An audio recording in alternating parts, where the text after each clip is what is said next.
बिस्मिल्लाहिर्रहमानिर्रहीम। आपका मेज़बान doctor Mohammad Ejaz Sandhu special TV के प्रोग्राम छुपे खजाने हिडन ट्रेजर के साथ हाजिर है। जैसा कि आपको मालूम है कि इस प्रोग्राम में हम मुख्तलिफ टेक्नोलॉजिकल, सोशल, इकनॉमिकल इश्यूज़ पे बात करते हैं और ख़ास तौर पे हमारा जोर सोल्यूशन पे होता है कि मसाइल की तो हम बात करते रहते हैं, लेकिन उन मसाइल का हल कैसे है। आज का जो प्रोग्राम है हमारा, वो ख़ास तौर पे कि गवर्नमेंट का रोल क्या है, इंडस्ट्री का रोल क्या है और एजुकेशन का, जिसको हम ट्रिपल हेलिक्स मॉडल कहते हैं, ये तीनों मिलके क्या तरक्की में रोल प्ले कर सकते हैं। अगर हम हिस्ट्री में जाएं पाकिस्तान की, तो पाकिस्तान के शुरू के 20-25 साल बहुत अच्छे थे। उसमें बहुत काम हुआ इन तीनों एरियाज में। गवर्नमेंट ने अपना रोल प्ले किया, इंडस्ट्री ने अपना रोल प्ले किया और एजुकेशन सेक्टर, तीनों में हम रोल मॉडल थे। ना सिर्फ इस रीजन में नहीं, all over the world basically role model थे। और पाकिस्तान की इस तरक्की को देखते हुए इस पे मुख्तलिफ तहकीकात की गई और मुख्तलिफ कंट्रीज़ ने हमारी ही पॉलिसीज़ को अपनाकर तरक्की की, जिसमें चाइना भी है, साउथ कोरिया भी है, सिंगापुर, मलेशिया, ताइवान। तो ये तमाम ममालिक हैं और बाद में इवन टर्की 2002 में इवन टर्की हमसे बहुत पीछे था और अब बहुत आगे निकल गया। तो बेसिकली ये वो तीन चीज़ें हैं कि ये अगर तीनों मिलकर काम करें और एक दूसरे के मसाइल हल करें तो हम तरक्की कर सकते हैं। 70 के बाद ऐसा क्या हुआ कि हमारी इंडस्ट्री, जो एक बेहतरीन इंडस्ट्री थी 70 से पहले, वो तबाह हो गई। जो हमारी ऑटोमोबाइल इंडस्ट्री थी उस वक्त बहुत अच्छी थी, अभी भी वो उस लेवल पे नहीं आई, इवन दो कि अब थोड़ा ऑटोमोबाइल इंडस्ट्री में काम हो रहा है, लेकिन ऑटो पार्ट्स में हम बहुत आगे जा रहे हैं। लेकिन ऑटोमोबाइल इंडस्ट्री की जब बात करते हैं तो जो बाहर से आके प्लांट लगे हुए हैं, वो उसमें ट्रांसफ़र ऑफ टेक्नोलॉजी जिस तरह होनी चाहिए थी वो नहीं हुई।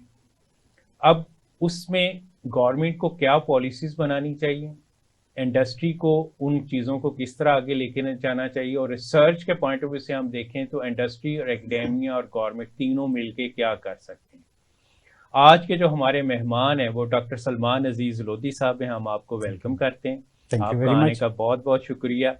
तो आज हम इस मौजू पे बात करेंगे। डॉक्टर सलमान अजीज़ लोधी साहब जो बेसिकली नॉलेज मैनेजमेंट के एक्सपर्ट हैं और इनका काफ़ी इसमें रिसर्च भी है और काम भी है।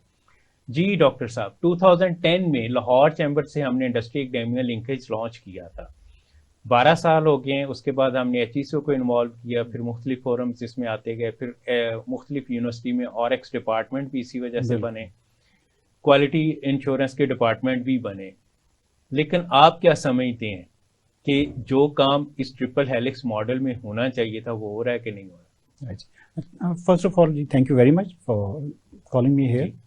ये बड़ा इम्पोर्टेंट आप बात कर रहे हैं और बड़ा इम्पोर्टेंट ये मौजू है कि जब हमने इतना इन्वेस्ट किया है ऑन साइंस एंड टेक्नोलॉजी और हमारी यूनिवर्सिटीज इतना काम कर रही हैं, तो क्या वजह कि वो फ्रूट्स नहीं बना सकती। बिल्कुल ठीक। यानी कि जो भी वो वहाँ पे रिसर्च वर्क हो रहा है वो गवर्नमेंट उसे या इंडस्ट्री उसे इनफैक्ट यूटिलाइज करके कोई ऐसी प्रोडक्ट्स क्यों नहीं बना सकती जिसकी वजह से हम जिन प्रोजेक्ट्स को सेल करें और जो कंट्री है वो कुछ ना कुछ फॉरेन एक्सचेंज अर्न कर सके। बिल्कुल सही। अच्छा, अब इसके अंदर ये बात नहीं है कि हमारे पास रिसर्चर्स नहीं है।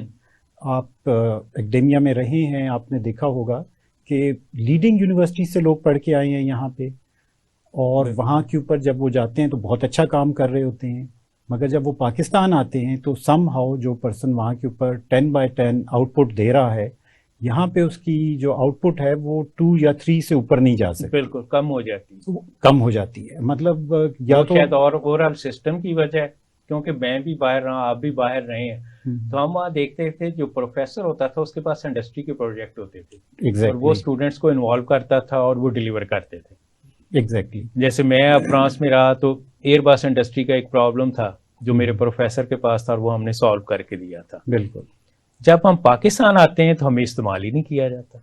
बिल्कुल एग्जैक्टली, यही मतलब मेरे ज़हन में भी यही क्वेश्चन था कि मतलब क्या वजह है कि जो वही पर्सन जब वो बाहर काम कर रहा होता है तो बहुत अच्छा काम कर रहा है और जब वो पाकिस्तान आ रहा है तो वो नहीं परफॉर्म कर रहा। और जैसे बिल्कुल आपने फरमाया कि ये बेसिकली एनवायरनमेंट का एक इम्पैक्ट आ रहा है। बिल्कुल सही। जो पोटेंशियल है हमारे रिसर्चर में वो एग्जिस्ट कर रहा है। बिल्कुल ठीक। और उसे अगर हम इंटेलेक्चुअल कैपिटल डोमेन के हिसाब से देखते हैं तो वो कहते हैं कि जी 3 चीज़ें होती हैं। जो कि सिस्टम के आउटपुट में देती हैं। Number 1 is the potential of the person researcher, वो हमारे पास है, there is no doubt. Second आता है जी आपका यूनिवर्सिटी के सिस्टम्स। बिल्कुल सही। अच्छा, अब आप देखेंगे तो फेयरली स्पीकिंग हमारे यूनिवर्सिटी सिस्टम्स वो नहीं है जो कि होने चाहिए थे। बिल्कुल ठीक। तो जो आपका रिसर्चर का आउटपुट है, एक तो वो वहाँ पे नेगेटिव होता है जब वो यूनिवर्सिटी के एनवायरनमेंट में आता है। अच्छा, रिसर्चर के आउटपुट की जब आप बात करते हैं तो इसमें, क्योंकि मैं भी यूनिवर्सिटीज़ के मैनेजमेंट में बहुत रहा हूँ, वाइस चांसलर तक लेवल पे काम किया है, तो जो ये क्रेडिट आवर है, ये जो लोड हम दे देते हैं प्रोफेसर को इतना ज़्यादा, तो क्या उसके पास टाइम होता है रिसर्च का? बिल्कुल, ये आपने सही बात की है कि अनफॉर्चुनेटली हम यूनिवर्सिटीज़ को एज अ एकेडमी चला रहे हैं, नॉट एज अ यूनिवर्सिटी। बिल्कुल। और जो प्रोफेसर के पास बेसिकली बाहर जो स्पेयर टाइम होता है वो बेसिकली उसका थिंकिंग टाइम होता बिल्कुल है। ठीक। क्योंकि अगर हम प्रोफेसर को इतना ज़्यादा कोर्सेज दे रहे हैं पढ़ाने के लिए, तो वो तो अपने सोचने के उसके पास टाइम ही कोई नहीं है। बिल्कुल। फ्रांस में तो जो मेरा डीन था वो हमें एक आध लेक्चर सिर्फ देता था, बाकी उसके अपने असिस्टेंट होते थे, वो आके, जिनको आप कह लें कि जो पीएचडी स्टूडेंट्स होते थे, वो हमें आके पढ़ाते थे, और वो अपना इंडस्ट्री के साथ इन प्रोजेक्ट पे बिजी रहता था। बिल्कुल, जैसे भाई आपने जैसे बात की ना कि वो आपको लेक्चर जो दे रहा है वो तो नॉलेज ट्रांसफर कर रहा है, ट्रांसफर। बाकी जो वो नॉलेज जनरेट कर रहा है अपने लिए, वो या इंडस्ट्री में कर रहा है, या अगर वो अपने कमरे में कमरा बंद करके बैठा हो तो वो कुछ ना कुछ पढ़ रहा होता है। तो जैसे हम कह रहे हैं कि जी 3 पार्ट्स हैं, the university, the government and the industry. बिल्कुल। तो ये लैकिंग है on the part of the university. बिल्कुल। कि हम जो प्रोफेसर को पैसे दे रहे हैं, पेमेंट दे रहे हैं, तो एज अ यूनिवर्सिटी मैनेजमेंट हम ये सोच रहे होते हैं कि उसका सारा टाइम हमने उसे पढ़ाने में लगा देना है। बिल्कुल ठीक। और जब वो 3 या 4 लेक्चर्स दे रहा है, दिन में 2 लेक्चर्स आमतौर पे एवरेज आ रहे होते हैं, तो दैट मीन्स कि एक तो वो लेक्चर प्रिपेयर करने का टाइम भी वो लगा रहा है। विदाउट प्रिपरेशन आप मास्टर लेवल की क्लास में नहीं जा सकते। बिल्कुल। वहां पे उसका टाइम लग गया, और उसके बाद यकीनी बात है हर लेक्चर का एक टायरिंग इफेक्ट आता है बंदे पे। बिल्कुल। ये नहीं होता कि वो फ्रेश होगा वहां पे, दो मेंटली वो फ्रेश हो जाता है, बट जब डिलीवर कर रहा होता है तो उससे थक जाता है। तो ये चीज एक लैग कर रही है जो कि लोड के साथ रिलेटेड है। और सेकंड चीज जो लैग कर रही है कि वो जो हमारा काम है, बाहर वो इंडस्ट्री से प्रोजेक्ट आए होते हैं जिसके ऊपर प्रोफेसर काम कर रहा होता है। ये लैकिंग है। सिर्फ प्रोफेसर नहीं बल्कि स्टूडेंट्स भी, क्योंकि नॉर्मली बाहर ये कहा जाता है कि 2 तरह की पीएचडी की बात होती है। एक होती है पीएचडी बाय रिसर्च ओनली, और एक होती है पीएचडी बाय रिसर्च प्रोजेक्ट्स। कि इंडस्ट्री से जो प्रोजेक्ट आए होते हैं उस पे आप काम करते हैं और उस पे आपको अवार्ड होती है पीएचडी। बिल्कुल। हमारे यहाँ अभी तक कोई ऐसा सिस्टम मुझे नजर नहीं आ रहा। बिल्कुल, इसमें वही बात है ना कि ये थोड़ी सी lacking on the part of industry भी हम कह सकते हैं। बिल्कुल। क्योंकि जैसे बाहर हम बात कर रहे होते हैं तो इंडस्ट्री प्रोजेक्ट लेके आती है, क्योंकि उसके ज़हन में होता है कि जी क्या चीज़ है जो सेलेबल सेल है, सेलेबल रिसर्च है। वहाँ स्ट्रॉन्ग इंडस्ट्री एकेडमिया लिंकेजेस आ रही हैं। एग्जैक्टली। हमारा वीक है अभी तक। बिल्कुल। अच्छा, इसके अंदर इसमें ट्रस्ट का भी मेरा ख्याल इशू है। बिल्कुल, एग्जैक्टली। ट्रस्ट के ऊपर में आते हैं हम लोग। इस पे जो आई थिंक इम्पोर्टेंट चीज हमें देखने की होगी वो ये है कि जो ये लिंकेजेस हैं वो इनफैक्ट फाइनेंशियल एडवांटेज देती है एकेडमिया को भी, बिल्कुल, और इंडस्ट्री को भी। क्योंकि अगर आपने बाहर के मॉडल देखे होंगे तो कोई भी यूनिवर्सिटी ऐसी नहीं है जो टोटली क्लासेस पढ़ाने के ऊपर सरवाइव कर रही है। बिल्कुल। और वो सरवाइव कर भी नहीं सकती। नहीं। तो जनरली होता क्या है कि जब हमें रिसर्च मिलती है इंडस्ट्री से, तो जो हमारे प्रोफेसर की पे होती है वो कुछ प्रोजेक्ट पे आ रही होती है। बिल्कुल। और उस पे का 30% यूनिवर्सिटी बर्दाश्त कर रही होती है, बाकी जो है इनफैक्ट वो आ रहा होता है आपके प्रोजेक्ट से। और लेटर ऑन अगर कोई रिसर्च फंड मिलता है यूनिवर्सिटी को गवर्नमेंट की तरफ से, तो दैट मीन्स के गवर्नमेंट उसके अंदर इन्वेस्ट कर रही है आपके रिसर्च के अंदर, और जो इंडस्ट्री है वो भी उसके ऊपर काम कर रही है। बिल्कुल। And thirdly is the academia, यानी कि जो प्रोफेसर की पे है वो थोड़ी सी इंडस्ट्री से आ रही है, कुछ पार्ट उसका गवर्नमेंट रिसर्च से आ रहा है, और बहुत थोड़ा सा पार्ट है जो कि आपके पास in the form of fees आ रहा है। बिल्कुल ठीक कहा आपने। मैं ये देखता हूँ, और एक और जो हमने ट्रिपल हेलिक्स की बात की कि गवर्नमेंट, इंडस्ट्री और एकेडमिया, एक चौथी चीज भी है जिसको हम क्वाड्रपल मॉडल कहते हैं, आर्मी। बिल्कुल। बाहर हमने देखा था कि यूनिवर्सिटीज को आर्मी भी रिसर्च के लिए प्रोजेक्ट्स देती है और यूनिवर्सिटी उस पर काम करके देती है। जैसे अफगान वार था तो पेंसिल्वेनिया पेन स्टेट यूनिवर्सिटी ने इस पे बहुत काम किया था। तो हमारे यहाँ आर्मी मतलब डिफेंस की ऑर्गेनाइजेशन, आर्मी, एयरफोर्स और बहरिया जो है, उन्होंने अपनी अपनी यूनिवर्सिटीज़ बना ली। एग्जैक्टली, बिल्कुल इसमें आप सही कह रहे हैं। जो किसी भी कंट्री है उसमें जो लार्जेस्ट प्लेयर है इकोनॉमी में वो हमेशा गवर्नमेंट रही है, बिल्कुल, या ऑफ कोर्स मिलिट्री रही है, उसकी जो भी सिक्योरिटी ऑफिसर्स होते हैं। ये चीज़ यहाँ पे लैक कर रही है। और स्पेशली अगर आप पाकिस्तान का भी सिस्टम आप देखें कि हम अगर बाहर से एक F-16 ही इंपोर्ट करते हैं तो जो टैग होता है प्राइस, उसके अंदर जो रिसर्च का कंपोनेंट होता है वो उसको इनकॉर्पोरेट करके हम सेल करते हैं। जितनी भी हम इंपोर्ट करते हैं उसमें हम उनकी रिसर्च का पे कर रहे हैं उनको, यानी कि हमारे पैसों पे हम फंड करते हैं कि बाहर की यूनिवर्सिटीज अपनी रिसर्च करें, बिल्कुल, और उसके बाद वो प्रोडक्ट भी हमें सेल करती हैं। इससे बहुत बेहतर ये होता है कि आप अपनी रिसर्च बनाएं ताकि उसकी जितनी भी बैकग्राउंड के ऊपर नॉलेज जनरेट हो रही है वो आपके पास होगी, और प्रोडक्ट जो है आप विद इन द कंट्री भी सेल कर सकते हैं एंड इवन आउटसाइड भी आप सेल कर सकते हैं। इवन कार अगर आप खरीदते हैं फॉर एग्जांपल, तो उसमें से 20% जो प्राइस होती है वो रिसर्च की होती है। वो रिसर्च की है, बिल्कुल, एग्जैक्टली। तो अगर हम फॉर एग्जांपल $10,000 की एक कार ले रहे हैं तो उसमें से $2,000 तो वो रिसर्च का आपसे ले लेते हैं। एग्जैक्टली, हम फंड कर रहे हैं, पता ही नहीं, हम उनकी रिसर्च फंड कर रहे हैं, बिल्कुल, जिसपे उनकी यूनिवर्सिटीज चल रही है, बिल्कुल, और आम पब्लिक को तो पता ही नहीं कि हम उनको फंड कर रहे हैं। ऐसा ही है। और एक इम्पॉर्टेंट चीज ये है, जिस तरफ हम नॉलेज इकोनॉमी की जो हम बात कर रहे हैं, तो इसमें यह है कि अगर हम रिसर्च नहीं कर रहे तो हम बेसिकली बाकियों से पीछे होते जा रहे हैं, बिल्कुल, क्योंकि वो तो एक रफ्तार से चल रहे हैं। और अगर हम रिसर्च नहीं करते और हम कहते हैं जी बहुत हो गया रिसर्च, बाकी हम इंपोर्ट कर लेंगे, बिल्कुल, तो हम वहीं पे रह जाएंगे, बिल्कुल। और यही चीज आप अभी भी देख सकते हैं कि जो अप्लाइड रिसर्च है वो क्योंकि सेलेबल होगी, वो यूजेबल होगी, बिल्कुल, और उसी से ही हमें रिटर्न्स मिल रहे हैं। और अनफॉर्चुनेटली हमारी यूनिवर्सिटीज प्रेजेंटली अप्लाइड साइड पे उनका फोकस कम है। हम सिर्फ कोशिश ये कर रहे हैं कि थ्योरीज पढ़ा रहे हैं स्टूडेंट्स को, और क्योंकि वो अप्लाइड नहीं है इस वजह से वो यूनिवर्सिटीज को रिटर्न नहीं मिल रहा। बिल्कुल ठीक। And as a result of that आप देख सकते हैं कि यूनिवर्सिटीज को HEC भी इतने फंड्स नहीं दे सक रहा। बिल्कुल ठीक। और अनफॉर्चुनेटली हम कह सकते हैं कि हमारा जो एकेडेमिया है वो सेक्टर श्रिंक करने लग जाएगा इस वजह से। अच्छा, जो आपने फंडिंग की बात की तो इसमें बड़ी इंटरेस्टिंग चीज़ है कि हमारा एजुकेशन का जो फंड है, बजट की बात जब हम करते हैं तो वो बहुत ही कम है।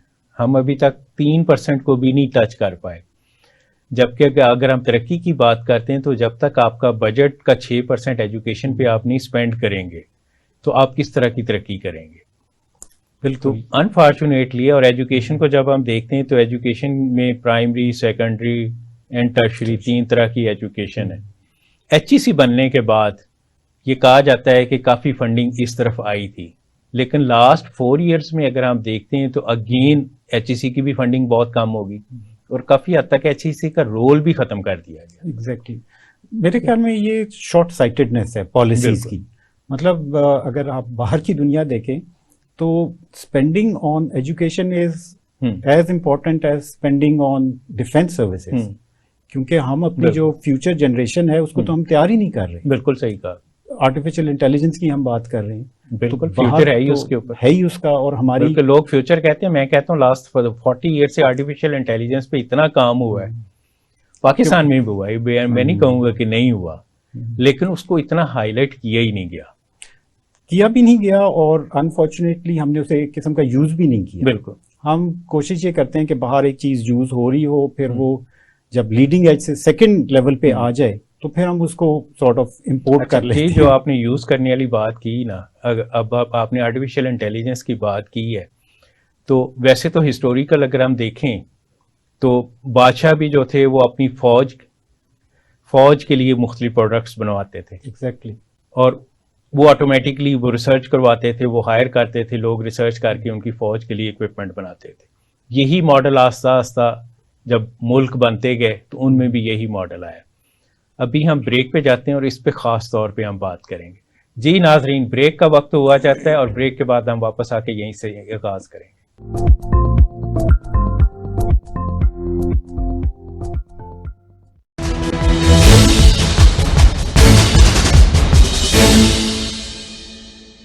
बिस्मिल्लाहिर्रहमानिर्रहीम। मुझे ये सुन के खुशी हुई है कि स्पेशल टीवी लॉन्च हो रहा है और मेरी ये तवक्को भी है और मैं इनके मालकान को और लॉन्च वर्क करने वालों को अरसा दराज से जानता हूँ।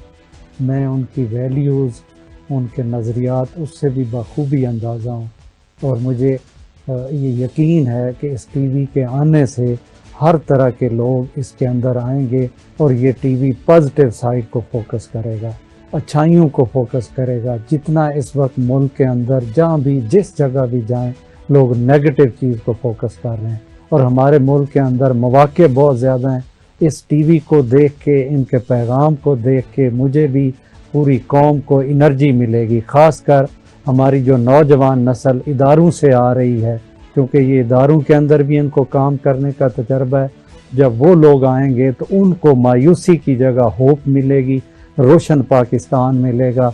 जो भी मीडिया है या ख़ासकर जितने भी चैनल हैं, किसी जगह भी जब भी मैं उनको लगा के देखता हूँ तो सनसनीखेज़ खबर, ऐसी खबर जिससे एनर्जी, तवानाई, ताकत, जज्बे की बजाय बंदे को मायूसी होती है। मेरी तवक्को भी है, मेरी ख्वाहिश भी है, मेरी दुआ भी है कि ये जो स्पेशल टीवी है ये उसकी जगह जज्बा फैलाएगा, होप देगा, अच्छी चीज़ों को रिवाज देगा और जो पूरी नेशन और कौम है उसके अंदर इस वक्त कुव्वत बर्दाश्त ख़त्म होगी। क्योंकि जितना नेगेटिव चीज़ को फोकस किया जाए उतनी बर्दाश्त ख़त्म होती।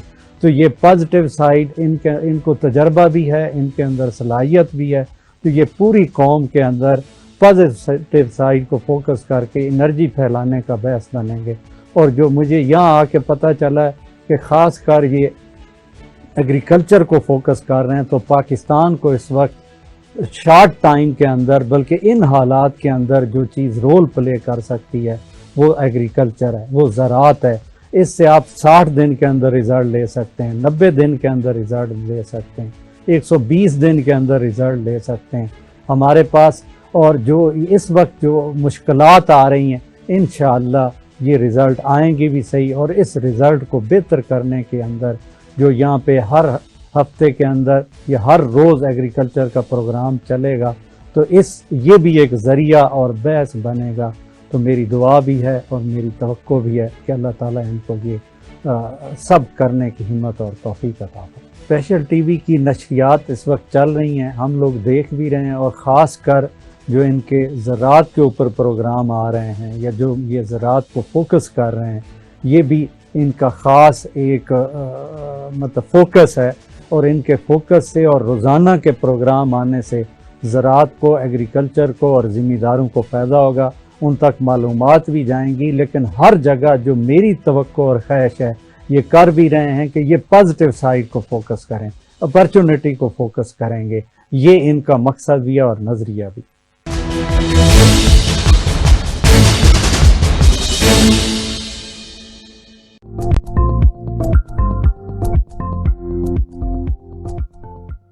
वेलकम बैक जी डॉक्टर साहब। इंटेलेक्चुअल प्रॉपर्टी राइट की बात हो रही थी, रजिस्ट्रेशन की, पेटेंट रजिस्ट्रेशन की हम बात कर रहे हैं। तो हमारे यहाँ एक तो पेटेंट बहुत कम रजिस्टर्ड होते हैं, एग्जैक्टली। दूसरा हमारा प्रोसेस ही इतना कम्प्लेक्स है।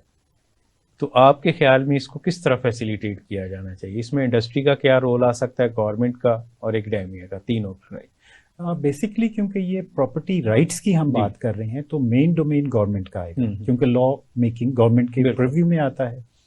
अब उसमें यह है कि यूनिवर्सिटी की साइड के ऊपर हम अवेयरनेस से स्टार्ट करें कि जो हमारे रिसर्चर्स हैं, बिल्कुल, उनके प्रोग्राम्स हों जिसमें हम अवेयरनेस दें कि प्रॉपर्टी राइट्स हैं क्यों, उनको रजिस्टर करना क्यों इम्पोर्टेंट है और उनसे हम रेवेन्यू किस तरह जनरेट कर सकते हैं। बिल्कुल सही कहा।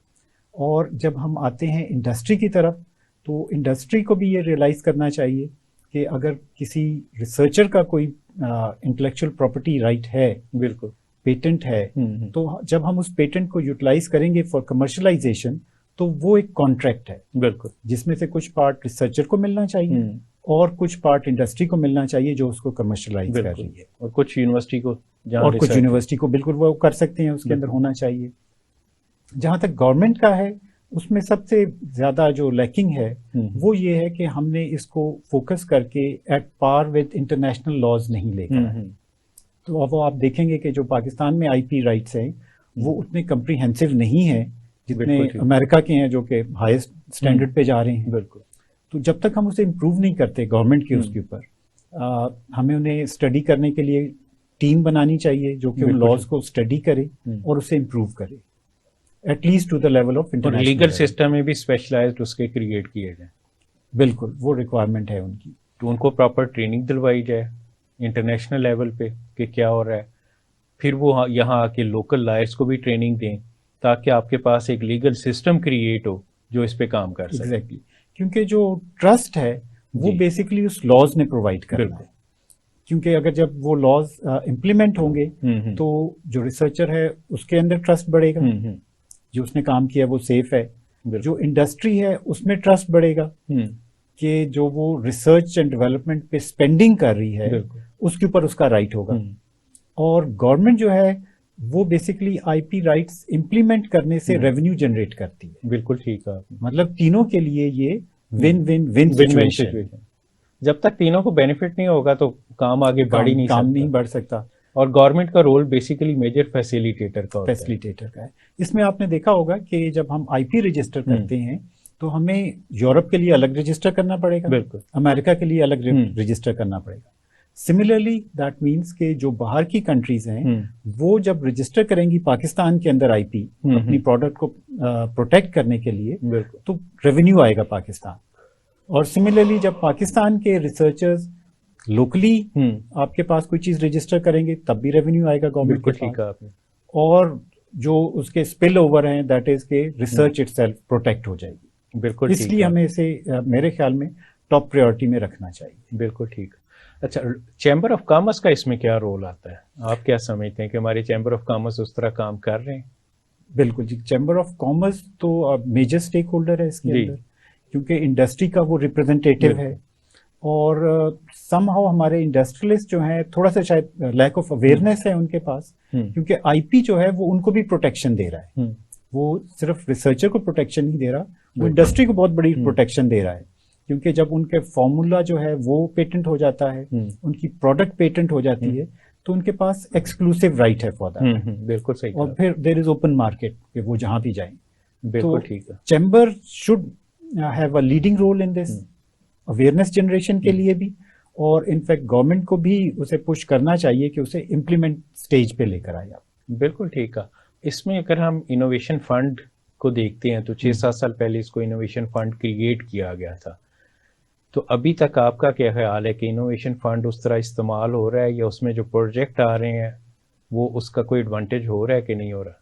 राइट, ये बहुत इंपॉर्टेंट आपने पॉइंट रेज किया कि एक तो ऑलरेडी हमारे पास फाइनेंशियल क्रंच है, बिल्कुल, उसके बावजूद हमने एक फंड बनाया, तो दैट मीन कि बड़ा इंपॉर्टेंट चीज थी। बट अनफॉर्चुनेटली उसका आउटपुट नहीं हो सका, और उसको अगर हम ट्रेस बैक करें तो वो लैक ऑफ ट्रस्ट पे दोबारा आ जाता है, क्योंकि आईपी लॉज नहीं थे।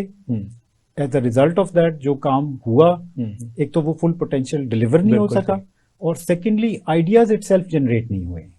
बिल्कुल ठीक है। इसमें जो इंटरेस्टिंगली देखें, अभी पिछले दिनों जैसे बेनज़ीर इनकम सपोर्ट्स प्रोग्राम के अंडर जो स्कॉलरशिप्स दिए गए थे 6.5 मिलियन के, उसकी एवेल्यूएशन, क्योंकि वो स्कॉलरशिप्स ये बेसिकली यूएनडीपी फंडिंग प्रोग्राम था, तो उन्होंने जो स्कॉलरशिप्स दी हैं अब उन्होंने उसकी एवेल्यूएशन के लिए एक टेंडर दिया है, आरएफपी दिया है। तो हमारे यहाँ जो हमने ये रिसर्च एंड इनोवेशन फंड दिया, तो मैंने नहीं देखा आज तक कोई उसके ऊपर आया हो कि जी इसकी यूटिलाइजेशन प्रॉपर हो रही है कि नहीं हो रही, जो इसके टारगेट्स ऑब्जेक्टिव्स बनाए गए थे वो अचीव हुए हैं कि नहीं हुए, उसके ऊपर भी तो एक रिसर्च होनी चाहिए। नहीं, बिल्कुल, ये तो एग्जैक्टली एक हमारा स्टैंडर्ड फॉर्मेट होता है कि प्री प्रोजेक्ट क्या चीज थी, बिल्कुल, प्रोजेक्ट डिलीवर हुआ, और उसके बाद इट्स स्टैंडर्ड कि जी वो क्या वो चीज डिलीवर कर सका जिसके लिए प्रोजेक्ट बना था। बिल्कुल ठीक, ताकि अगर उसमें जो लैकिंग है वो हमारे नेक्स्ट प्रोजेक्ट में ना आए। बिल्कुल सही। अगर हमें पता चल जाता है कि ठीक है जी, बिकॉज ऑफ सिस्टम ये चीजें कमजोर थी, तो एटलीस्ट जब हम नेक्स्ट टाइम प्रोजेक्ट लॉन्च करते हैं तो उसमें वो वीकनेसेस ना हो। अभी एचईसी की तरफ से भी एक आया प्रोजेक्ट के 100,000 जो लैपटॉप डिस्ट्रीब्यूट हुई थी उसका इम्पैक्ट एनालिसिस निकाला जाए। बिल्कुल, वो कुछ अनफॉर्चुनेटली हमें तो कुछ ऐसा लगता है कि पोस्टमार्टम ही हम करते हैं चीज का, और एक्चुअली उसमें से चीज मिसिंग हो जाती है कि जो लेसन लर्नड है वो बड़े इंपॉर्टेंट है। बिल्कुल, क्योंकि एवोल्यूशन ऐसे ही होता है कि हर पर्सन से गलती होती है, उसके बाद वो उसे इम्प्रूव करते हैं, और अगर हम इम्प्रूवमेंट की तरफ जाते जाएं तो आई थिंक कि बड़ा बेहतर हो जाएगा सिस्टम। बिल्कुल।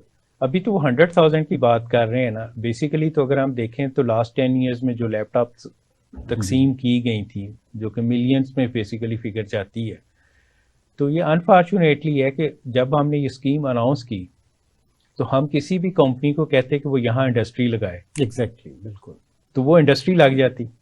बिल्कुल। हमने इंपोर्ट करके, मैंने एक टेक्सटाइल इंडस्ट्री थी बंद हुई, तो वहाँ पे मैंने ये सारी डंप हुई देखी थी, तो उसको एज अ उन्होंने गोदाम यूज़ किया हुआ था कि जहाँ ये रखी हुई थी लैपटॉप। तो मुझे अफसोस हुआ कि यही अगर आपने इंडस्ट्री वहीं पे इंडस्ट्री लगा देते इसकी, तो टेक्सटाइल तो बंद हो गया था। नहीं, ये बिल्कुल आप सही बात कर रहे हैं।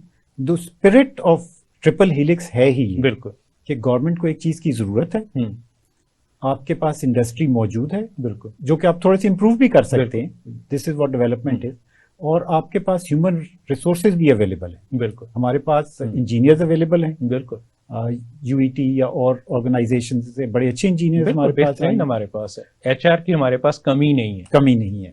बल्कि मैं तो जब भी डिस्कशन होती है तो यही बात करता हूँ कि एचआर वो वाहिद चीज है जिसमें पाकिस्तान खुद कफील है। बिल्कुल, हमें लोएस्ट प्राइसेस के ऊपर, इनोवेशन में भी हम बहुत आगे हैं, हम ऐसी इनोवेशन कर देते हैं, बिल्कुल, कि बाहर वाले आके परेशान हो जाते हैं कि पीटर इंजन का जो हमने इस्तेमाल किया, इतने बड़े बड़े रक्शे बना दिए और उसको ट्रांसपोर्ट के तौर पे इस्तेमाल करना शुरू कर दिया।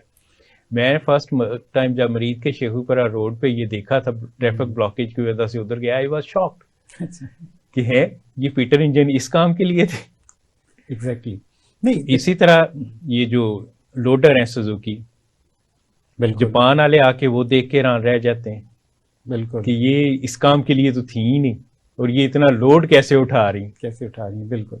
नहीं, जो क्रिएटिविटी है नॉलेज मैनेजमेंट में भी हम ये कहते हैं कि अल्लाह मियां को तो कोई प्रॉब्लम नहीं थी कि किसी रीजन के अंदर वो कम इंटेलिजेंट बंदे पैदा करते, तो ये तो सिस्टम है जिसने बंदों को जो है पलने नहीं दिया। बिल्कुल, उनके अंदर जो डेवलपमेंट है माइंड की वो होने नहीं दी, क्रिएटिविटी। का बट एयर अदरवाइज हमारे पास जो क्रिएटिविटी है वो तो थ्रू आउट द वर्ल्ड एक ही है। बिल्कुल एक ही। आपने ये बड़ी अच्छी बात की, क्योंकि आर्टिफिशियल इंटेलिजेंस पढ़ाते वक्त मैं पहले नेचुरल इंटेलिजेंस की बात करता हूँ, और उसमें मैं यही बात करता हूँ कि जब इंसान पैदा होता है तो तमाम इंसान बराबर होते हैं।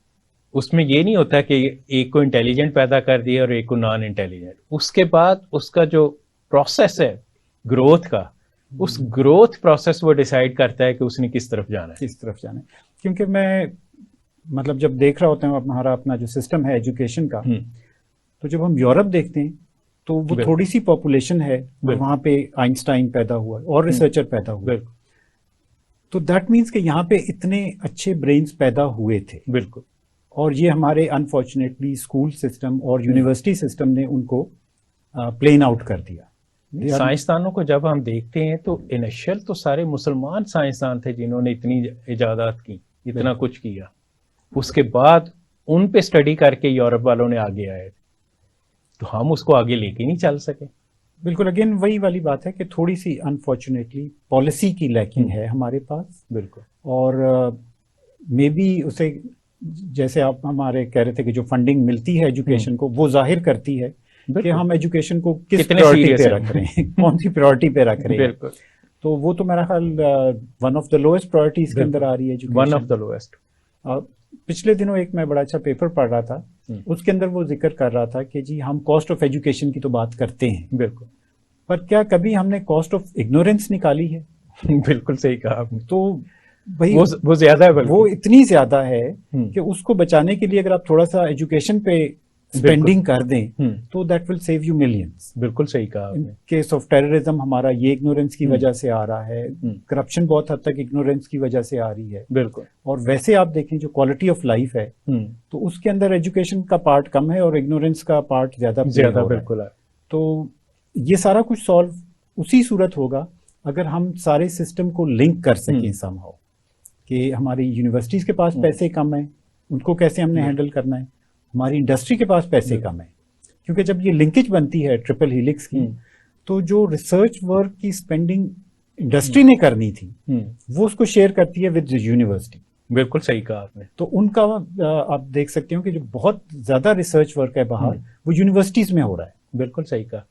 इसमें जो इंटरेस्टिंग चीज़ मैं देखता हूँ पिछले काफ़ी सालों से, जब इलेक्शन होते हैं तो उस वक्त बड़े बड़े नारे मारे जाते हैं, उसमें ये भी कहा जाता है कि हम एजुकेशन का बजट इतना कर देंगे, एजुकेशन फॉर ऑल होनी चाहिए, लेकिन जब हुकूमत में आते हैं तो उसी को हम कट कर देते हैं, उसी को कट कर देते हैं बजाय उसको बढ़ाने के। फिर हम बात करते हैं कि साइकिल पे हम प्राइम मिनिस्टर हाउस जाएंगे और खुद हेलीकॉप्टर पे बैठ जाते हैं। एग्जैक्टली। फिर कह देते हैं सिक्योरिटी इशू है। तो ये हमारे यहाँ क्यों है कि हम नारे कुछ और मारते हैं और बाद में करते कुछ और है? मेरा ख्याल डॉक्टर साहब आप इसके अंदर बेहतर जानते होंगे, बट मेरा ख्याल ये शॉर्ट साइटेडनेस है। बिल्कुल असल इशू ये पॉलिटिक्स ऑल्सो, क्योंकि अगर हम अपने मुल्क के साथ सिंसियर हों तो हमें ये नहीं सोचना चाहिए कि अगले 2 साल में मुझे क्या मिलेगा। बिल्कुल सही कहा। हमें ये सोचना चाहिए कि अगले 5 साल में मेरी कंट्री को क्या मिलेगा। उसके लिए हमें लॉन्ग टर्म पॉलिसीज चाहिए, और जितनी तेजी से टाइम गुजर रहा है हम सिर्फ ये सोचते हैं कि अगले 2-3 साल में हम ऐसा क्या कर जाएं कि हमें वोट मिले, रिटर्न हमें मिल जाए, वोट सिर्फ मिले, रिटर्न मिले, ताकि हम हुकूमत में दोबारा आ सकें। हम ये नहीं देखते कि 10 साल बाद पाकिस्तान कहाँ होगा, 20 साल बाद पाकिस्तान कहाँ होगा। और बात फिर वही आ जाती है कि अगर हम एजुकेशन पे स्पेंड नहीं करते तो जिस रफ्तार से दुनिया आगे बढ़ रही है हम उस रफ्तार को फॉलो नहीं कर सकते। बिल्कुल सही। हम बाहर से इंपोर्ट करते हैं रिसर्च, और हम समझते हैं कि जी हमारे पास लेटेस्ट कार आ गई है, बिल्कुल हमारे पास लेटेस्ट मोबाइल आ गया है, तो वो हमने तो नहीं बनाया, नहीं, ना कार हमने बनाई है। बिल्कुल ठीक है। इसमें बड़ी इंटरेस्टिंग जो चीज़ है, जब आपने ये बात की कार आ गई, मोबाइल आ गया, तो मैं इस पर थोड़ी रिसर्च कर रहा था कि हमारे यहाँ टैक्स कलेक्शन जो है वो बहुत कम है, और जो है वो किस तरह है। तो मैंने ये देखा कि जी इंपोर्ट इसलिए बढ़ाई जाती है कि वहाँ से टैक्स आ जाता है। एग्जैक्टली। हम ये नहीं सोचते कि लोकल इंडस्ट्री को अगर हम ग्रो करेंगे तो वहाँ से टैक्स आएगा। कि आपके जीडीपी को अगर आप देखें तो 3 चीज़ें हैं उसमें, इंडस्ट्री, एग्रीकल्चर और सर्विस सेक्टर। एजुकेशन जो है एग्रीकल्चर जो है 22 से 24% के बिटवीन वेरी कर रहा होता है। इंडस्ट्री जो है वो 18 से 20% पे है। तो तकरीबन 57 to 60% आपका सर्विस सेक्टर है।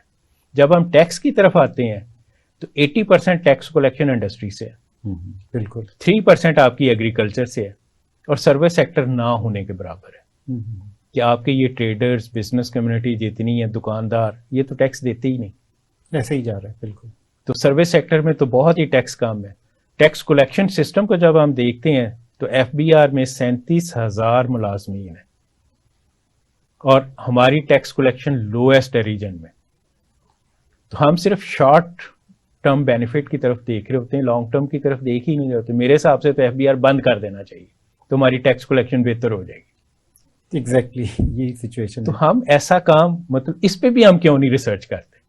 एग्जैक्टली। क्या यूनिवर्सिटियों को इस पे रिसर्च नहीं करनी चाहिए? नहीं, बिल्कुल बात आपकी 100% सही है कि सोशल साइंसेज में हमारे पास यूनिवर्सिटीज में बेशुमार रिसर्चेज अवेलेबल। बिल्कुल।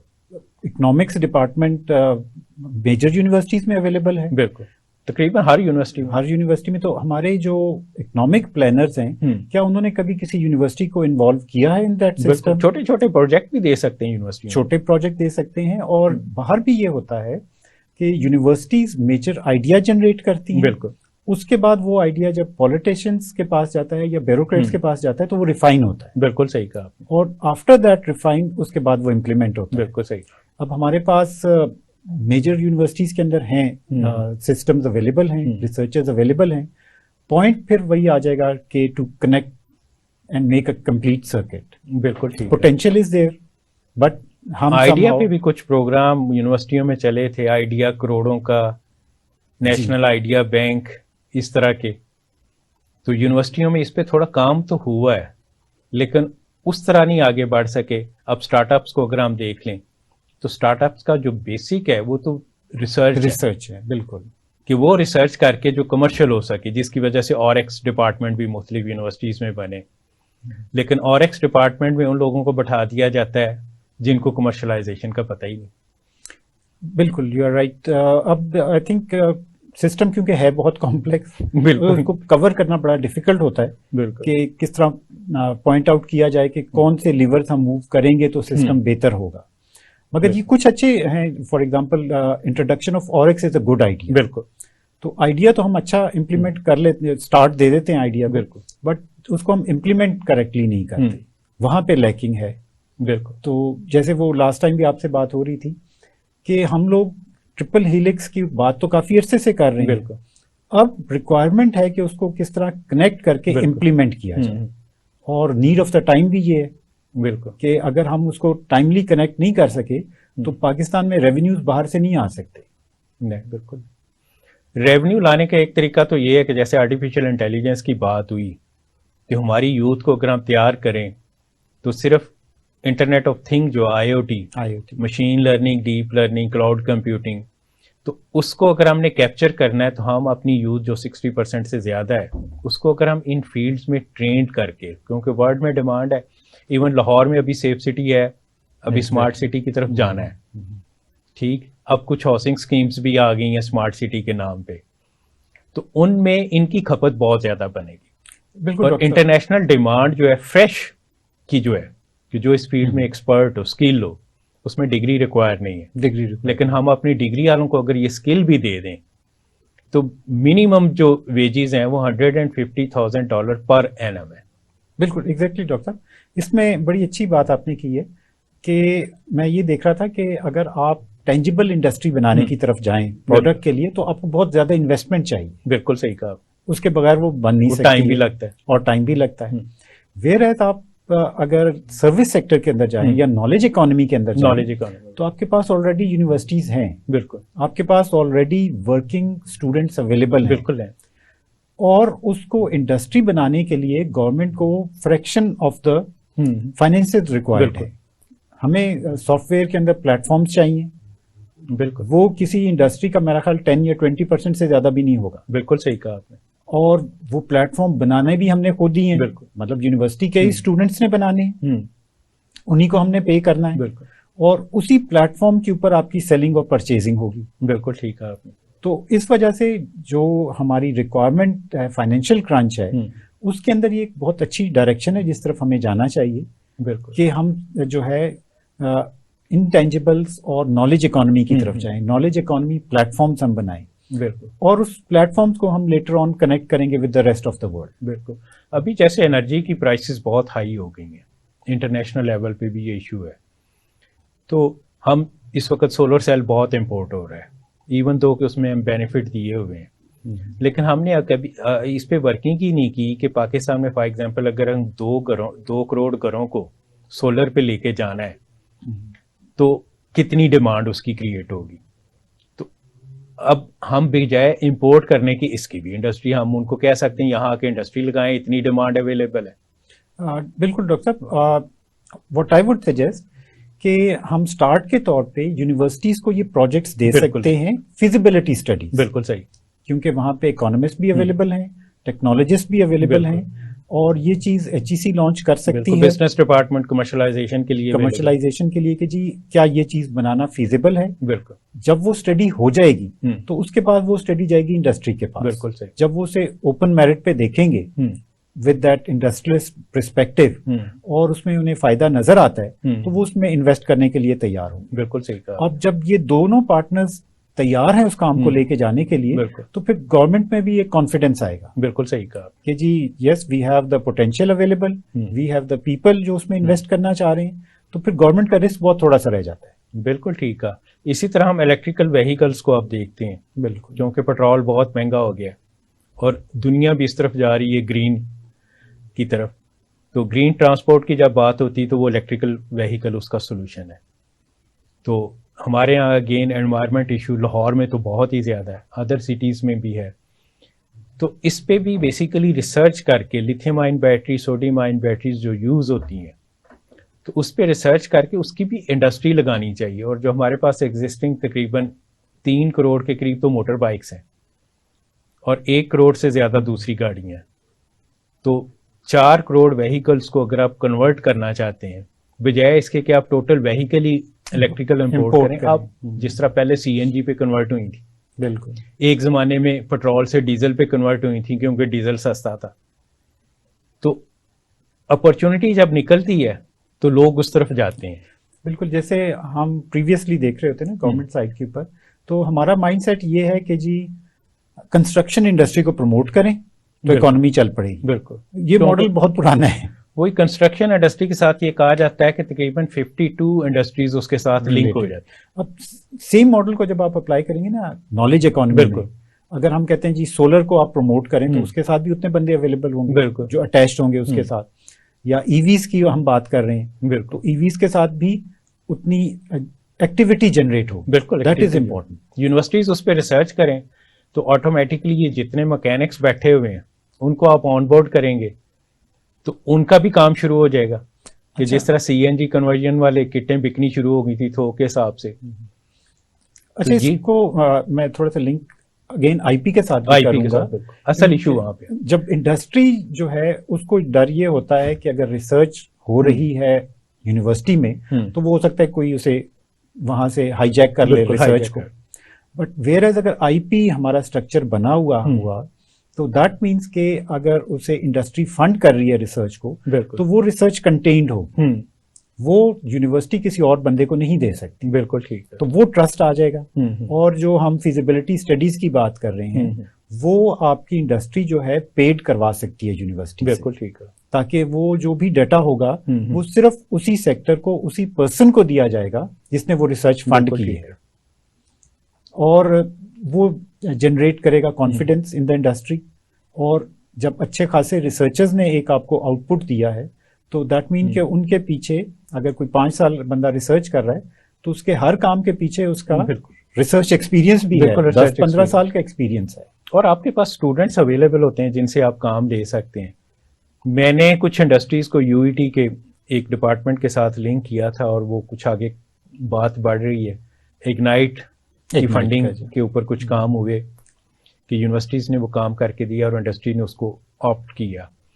तो काम हो रहा है, ये नहीं कि नहीं हो रहा, लेकिन जिस लेवल पे हो रहा वो असल इशू है। वो असल इशू है, बिल्कुल।